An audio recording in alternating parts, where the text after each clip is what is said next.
మోషే పెద్దవాడైనప్పుడు విడిచిపెట్టాడంట? ఐగుప్తు ధనాన్ని విడిచిపెట్టేశాడు. మనం దేవుడి కోసం మరి ఏదైనా విడిచిపెడతామా? అసలు కొంతమంది ఇప్పుడు దేవుడు నమ్ముకుని, ఎందుకంటే ఆస్తులు సంపాదించుకోవడం దేవుడు నమ్ముకున్నారు.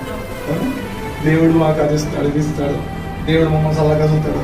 ఇది కొంచెం నష్టం వచ్చిందనుకో, నష్టం వచ్చిందంటే అనుకున్నాడు, కానీ దేవుడు అంత యేసుప్రభుని నమ్ముకున్నా నా జీవితం మారలేదు అనేటువంటి కొంతమందిని కూడా మనము చూస్తూ ఉంటాం.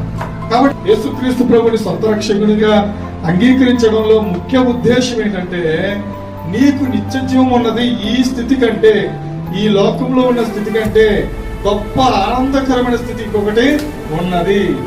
దాన్ని నువ్వు సంపాదించుకోవాలంటే ఖచ్చితంగా యేసుక్రీస్తు ప్రభు వారిని నువ్వు నమ్ముకోవాలి, ఆయనను విశ్వసించాలి, ఆయనలో నువ్వు